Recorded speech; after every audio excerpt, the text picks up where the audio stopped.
skal det handle om bindebuer og punkterede noder. Her har vi en bindebue, så en bue, der forbinder en node med en anden node, en bindebue. Og en punkteret node er markeret med en lille prik efter noden. Så her har vi en punkteret fjerdedelsnode, en almindelig fjerdedelsnode og en punkteret fjerdedelsnode. Og sådan en punktering, den gør noden længere med det halve af dens egen værdi. Her har vi en fjerdedelsnode. Det er det samme som 2/8 noder. Når den så er punkteret, så skal den have det halve af dens egen værdi oveni.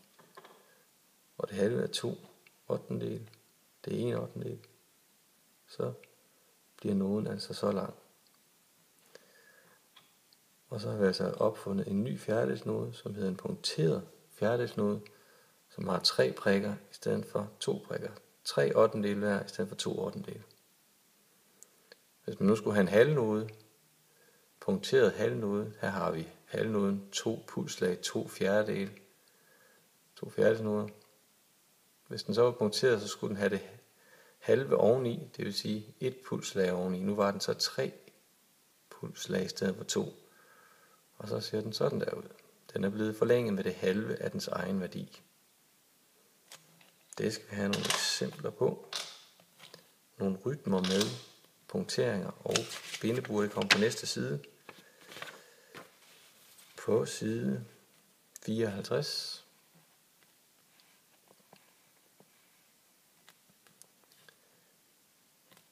Her har vi en takt med en punkteret fjerdedelsnode. Jeg har metronomen klar her. Den ser sådan her ud med legoklodser.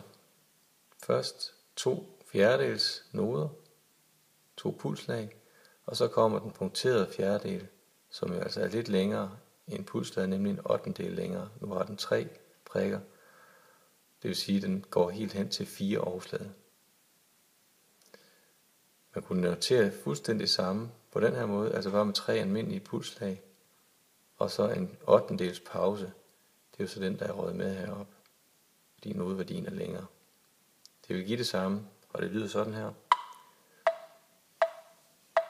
1, 2, 3, 4, 1, 2, 3, 4, og 1, 2, 3, 4, og 1, 2, 3, 4, og 1, 2, 3, 4, og. Hvis jeg nu knipser den nederste linje her, så vil det lyde fuldstændig magen til. 4, 1, 2, 3, 4, og 1, 2, 3, 4, og 1, 2, 3, 4, og så videre. Forskellen er, at den her tone skal holdes længere end den her nede. Den skal kun holde et pulsslag. Den her, den skal holdes et pulsslag plus en 1/8. Så hvis man nu sagde da i stedet for, så kan man høre forskel. Så lyder det sådan her. 1, 2, 3, 4, da, da, da, da, da, da, da, da, da, da, da, da, og så videre.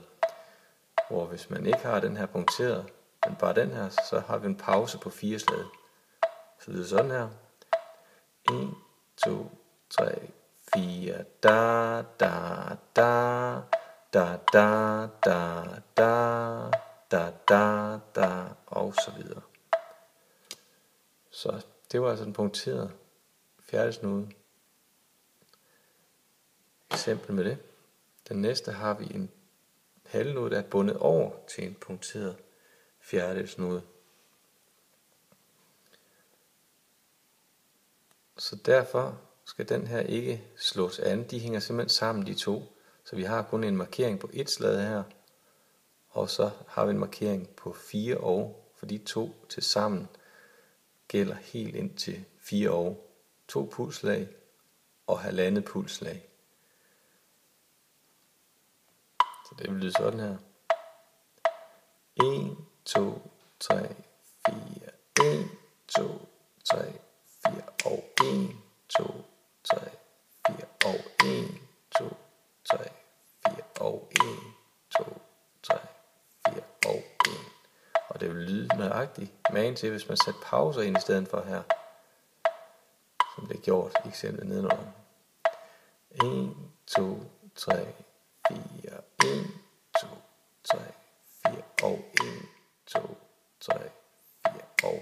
så videre.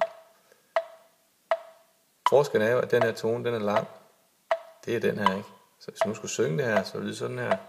1, 2, 3, 4. Da, da, da, da, da, og så videre.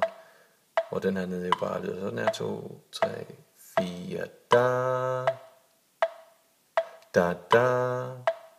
Og så har vi forskellen. Hvis man knipser eller klapper, så vil det være fuldstændig magen til hinanden. Men bindebuen binder altså noderne sammen, så man bare forlænger den her. Næste eksempel er et eksempel, hvor det, der normalt ligger lige på pulslaget, nu bliver skubbet hen til ovslagene, fordi der er proppet en 8/8 node ind først. Og den var jo kun ind til 1 og. På 1 og har vi så vores fjerdedel, som så var hen til 2 og. Så det er sådan en forskudt fjerdedel, vi har der, som faktisk ligger på offbeat i stedet for onbeat. Der er blevet indskudt en 8/8, som rykker det hele. Så 1 og 2 og 3, så er vi tilbage på pulslaget der. Så på 3 og har vi så den punkterede fjerdedelsnode, som så fylder resten af takten, fordi den varer jo 1, 2, 3 8/8 noder. Og den vil så lyde sådan her. 1, 2, 3, 4, 1 og 2 og 3 og 4 og 1 og 2 og 3 og 4 og 1 og 2 og 3 og 4 og 1 og 2 og 3 og 4 og det samme. Hvis vi nu sætter pause ind i stedet for på 2-slaget og på 4, det giver det samme, bare en anden måde at notere det på. 1, 2, 3, 4, 1 og 2 og 3 og 4, 1 og 2 og 3 og 4, 1 og 2 og 3 og 4 og så videre. Men igen, hvis man nu skulle synge det, så ville det her blive en lang tone, og det her det ville blive en lille kort en. Sammen her lidt længere end den her 8.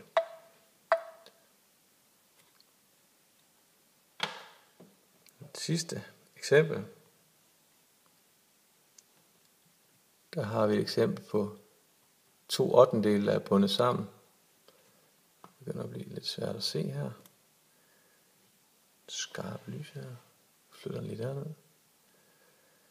2 8/8 er bundet sammen her. Vi har først en fjerdedel på 1 slag. På 2 kommer en 8/8 og en 8/8 igen på 2 og den er så bundet sammen med næste 8/8, så man hører ikke lige på 3, det hører man ikke nogen markering, for den er bundet over. Så har vi en 8/8 og en fjerdedel til sidst. Så lyder det sådan her. 1, 2, 3, 4, 1, 2 og 3 og 4, 1, 2 og 3 og 4, 1, 2 og 3 og 4, 1, 2 og det var lige forkert det sidste der, men pyt med det. Hvis man tager den nederst her, sætter en pause ind i stedet for den der, så giver det samme. 2, 3, 4, 1, 2 og 3 og 4, 1, 2 og 3 og 4, 1, 2 og 3 og 4, 1, 2 og 3 og 4. Yes. Det var vist nok om bindebuer og punkteringer.